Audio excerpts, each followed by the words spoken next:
Tuli, Oi, hola. excellent. This is way better. Much better? Beautiful, beautiful, Yeah. beautiful.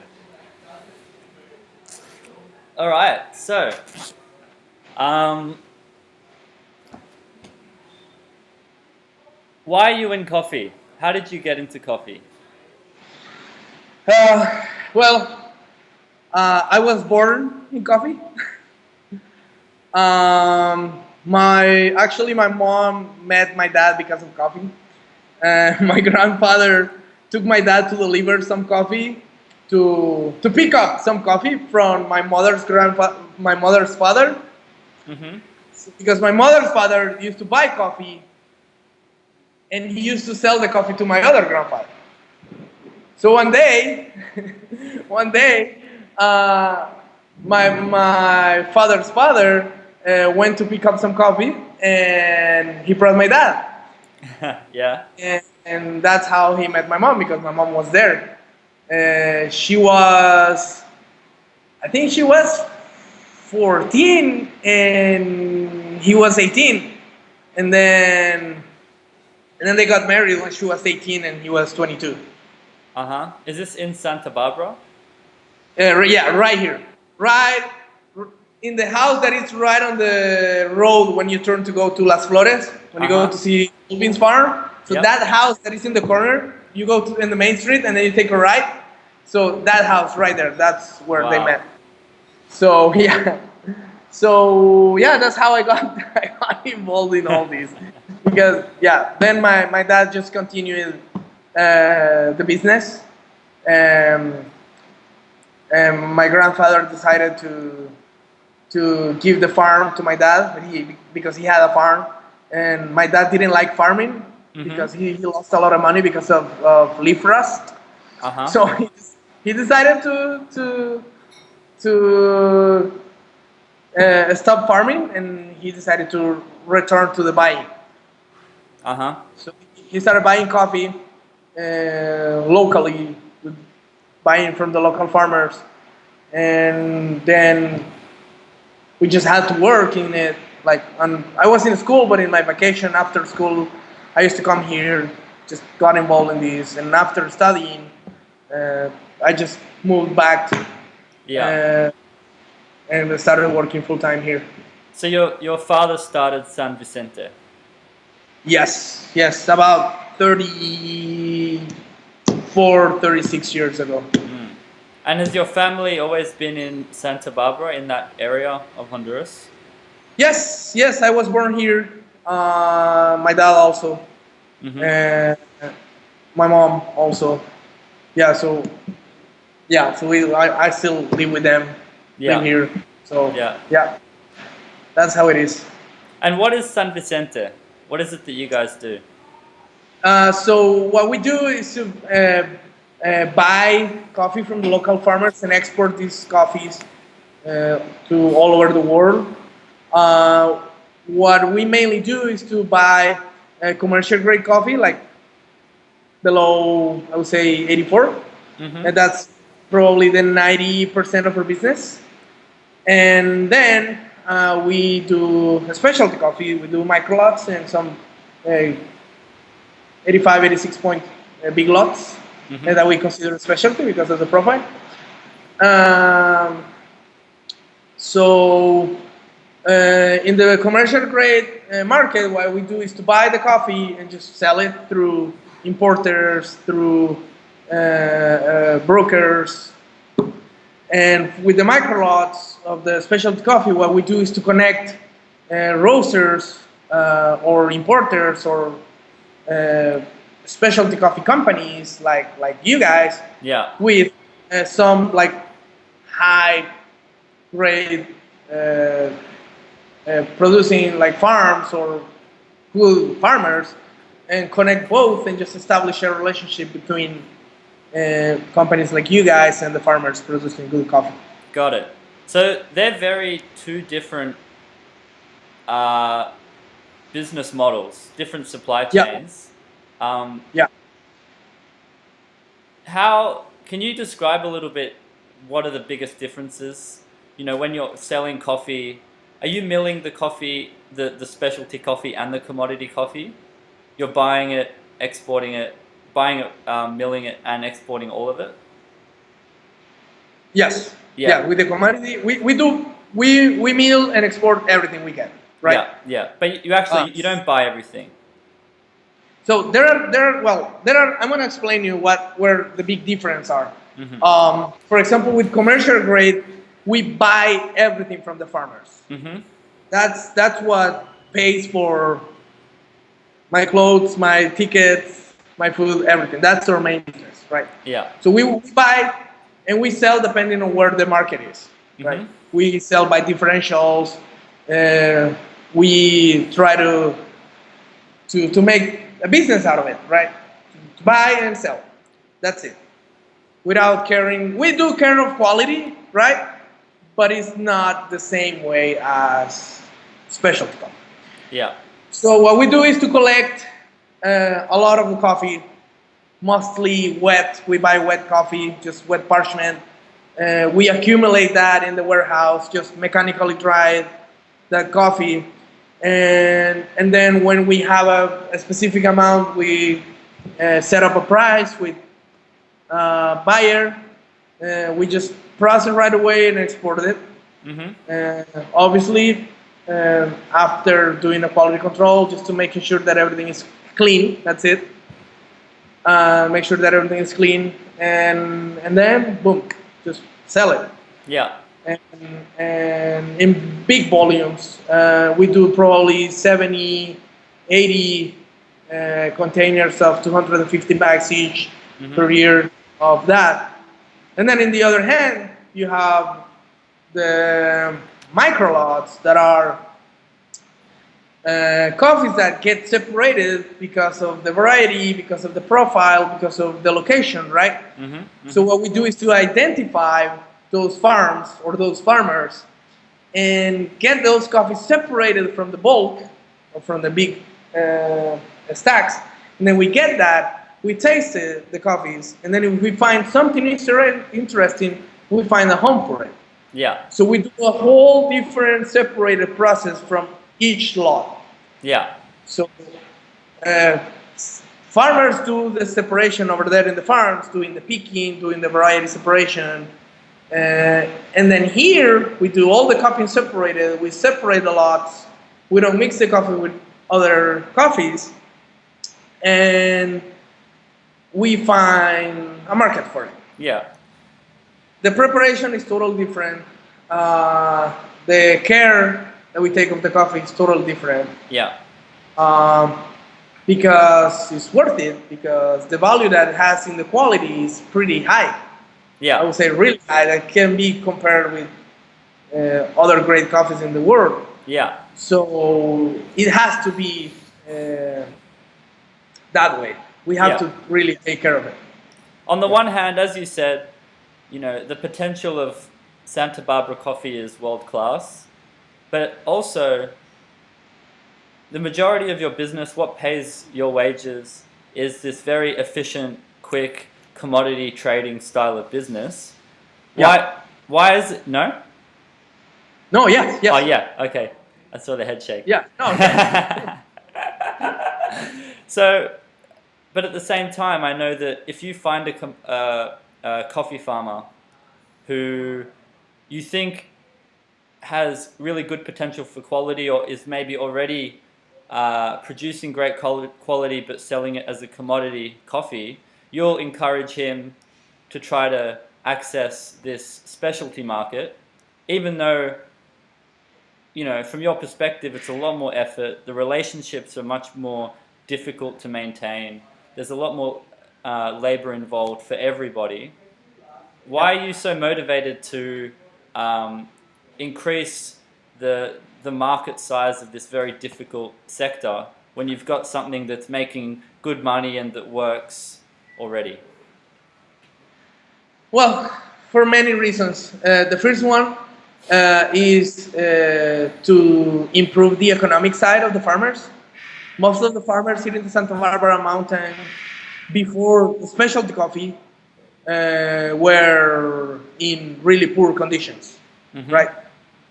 And bringing a market here, or you guys coming here to find coffee, and offering 2, 3, 4, even 5 or 6 times what the commercial commodity market is offering is just incredible different, right?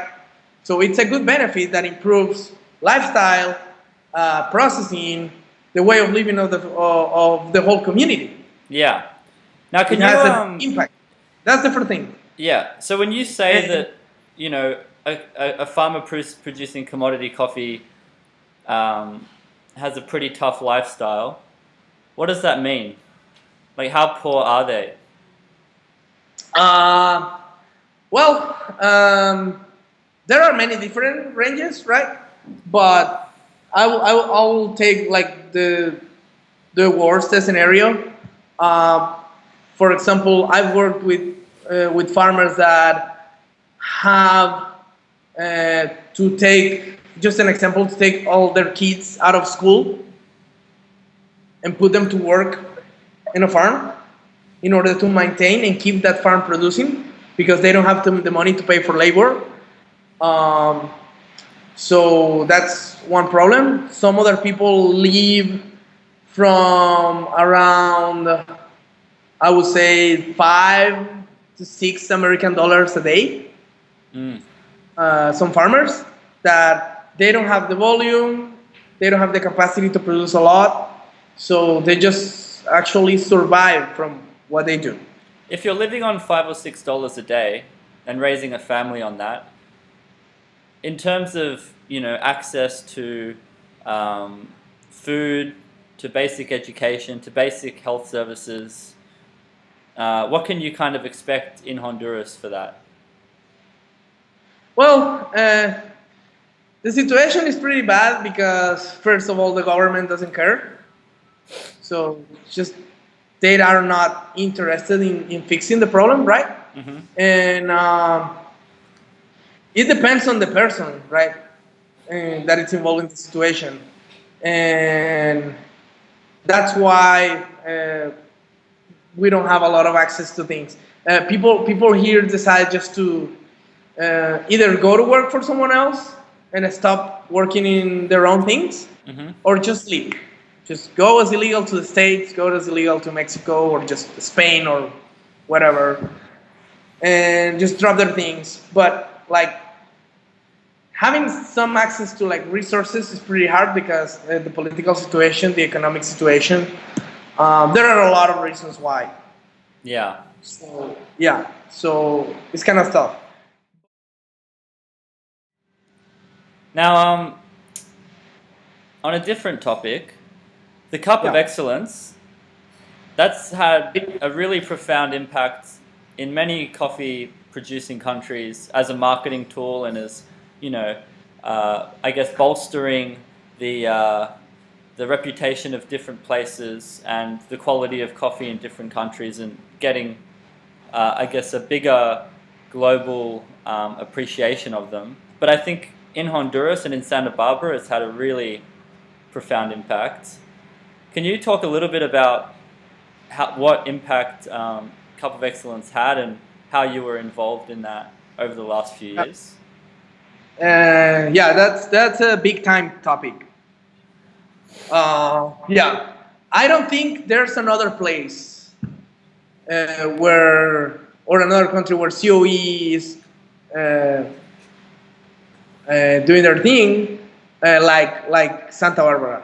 Like there's no other place, I would say.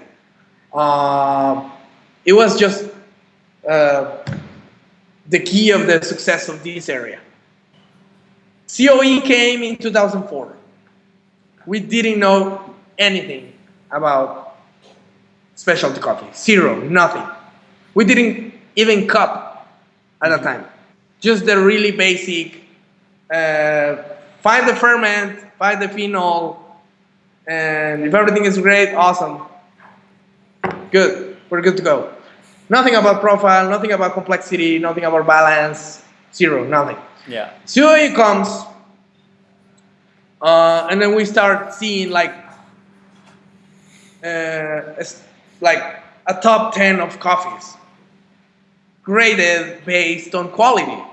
And we were like, what the F is that? What's all about? What is that all that about? Yeah. And boom, then an auction, right? And then boom, a 95 coffee, 95 point coffee. I'm like, what's that, right? and why the farmer is getting $15 a pound for that coffee? So what's the secret? What's happening? Mm-hmm. So Arturo, my cousin, I wasn't here at the time. I was studying, and that was in 2004. And Arturo was like, "Hey, what's that? We wanna be part of it. We heard about altitude, we heard about variety, we heard about all these details, and we thought, wow, maybe we have that." So Arturo got 2 coffees. The first one was Miguel Moreno's. Miguel Moreno is one of our all good friends that has been working with us for many years. And the other one was Natividad Benitez, one of the Benitez brothers. So he submitted the 2 samples. Miguel Moreno gets, I think, 11th or 13th place, and Natividad gets 1st place. Wow. All the coffees are from Copan, from Comoyagua, from El Paraíso, from Orcala, and then boom, one from Santa Barbara. Number 1. Number 1. Yeah. Natividad gets his reward, $17 a pound. Everyone gets excited here.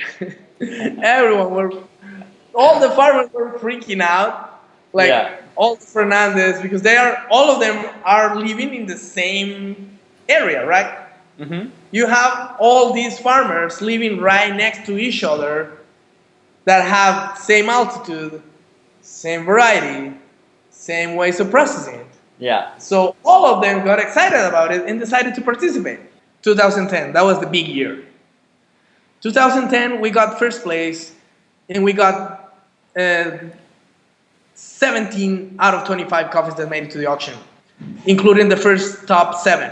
Wow. All were like, Top 7. that was like a Santa Barbara Coffee of Excellence. Like, Santa Barbara, Santa Barbara, Santa Barbara, Fernandez, Moreno, Benitez, all of them. Yeah. All of them. And it was just incredible to see all that. Unreal. Yeah. Olvin was there with his 3 brothers in the top 25. So it was crazy. So that attracted the market. That brought people here. Yeah. Everyone was interested to see what was happening. What was the profile? Why so different? Why so many successful farmers? From, I would say, 2008, we had 20 farmers. Now probably we are close to 160. Wow. Who are selling the majority of their coffee to specialty? Yeah, and then 90% of them have a direct relationship already. Awesome. Now let's talk a bit about Olvin and Pedro Moreno. You've been working with those guys for a number of years. Both of them have had a really great run in Cup of Excellence. Can you tell us a little bit more about those guys? Yeah, so Pedro and Olvin have been our presentation cards for so many years. They have been the face of this specialty coffee thing in the mountain. One, because of the years that has been involved in this, which is Pedro Moreno. He produces, I would say, my favorite coffee from the whole mountain, by far. And Olvin, so you have 2 different personalities. Pedro, he doesn't talk, silent guy. He doesn't even like to come to Peña Blanca. He stays at his house working. He's old, close to like 70 years old. And then on the other hand, you have a 26-year-old crazy kid riding a motorcycle with all this energy that has made it to every competition, COE competition, he has participated, Mm. getting second place, getting fourth, 11th, 10th, just flirting with all the buyers and flirting with all the people, just showing, hey, I have a tasty coffee and I just want to do COE and be successful. Yeah. And that's what he has been doing. And everyone is like, oh, I want Olvin's coffee and I want Olvin's coffee. And he's like, I don't know, I want to do COE. Yeah. But this year was different because he had more volume and he had the chance to do both things. Yeah. So yeah, we didn't have a relationship with him at the beginning because he didn't have enough coffee. He had only enough coffee to compete, and then all the leftovers that we had were too small, so we decided just to either mix it or just sell it to like random roasters, whatever was available. And that inconsistency was a bit scary for some people. But now that he is able to do the volume, he decided to go and move to a relationship and start something with someone. Yeah. Because he now understands what's the value in that, even though he has been making it to every single auction, he has participated, Yeah. which is incredible. I think he's the only one. Never got disqualified. He's always in the top 10. He always does good, which is great. But yeah, and Pedro, because of the way he has lived and just his tradition, just to produce and be quiet, he has been just taking care of his farm. He has been facing a lot of economic problems because of some illness that his son has. So he has invested a lot of money.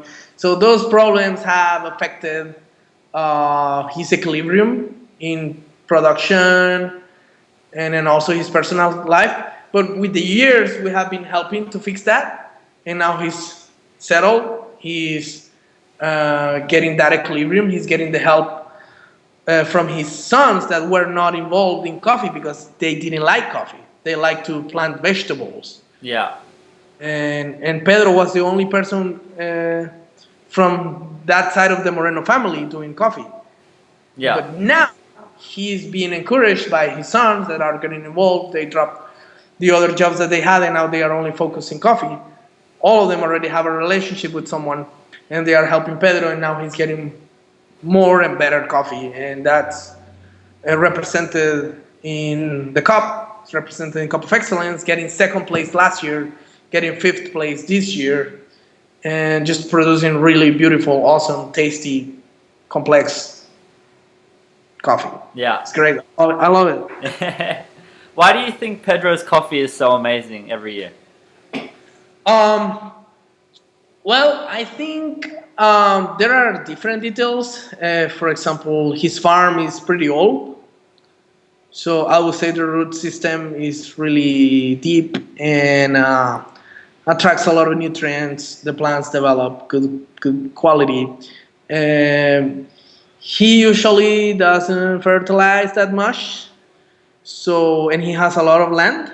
So one of his farms is like 12 manzanas, which is, I would say, like 8 hectares, something like that. And from that farm, he gets like 40 bags of parchment. When in a young farm with full production, you can get almost 400, almost 10 times that, using like a lot of fertilizer and everything. Yeah. But the very little beans that farm produces are very good and really high quality coffee. So I would say those are the main details. And that coffee now is just left Honduras on the way to us with Olvin's coffee. Yeah, he's in a boat. In plastic pallets. I personally loaded the coffee and put the security belts around it. Yeah, gave it a kiss for good luck. You know, yeah, on it was like 42 degrees in San Pedro when we were moving the coffee inside the container. Shit. I was all sweat. Yeah. It was great. Yum. It feels good. It feels good to see all this, to see the coffee in the trees, then see the coffee in the raised beds, then Yeah. taste the coffee in lab, and then just grab a bag and put it on a pallet and send it to you. Yeah. And we'll be more excited, hopefully, to go and taste the coffee with you over there. Ah, that would be a pleasure.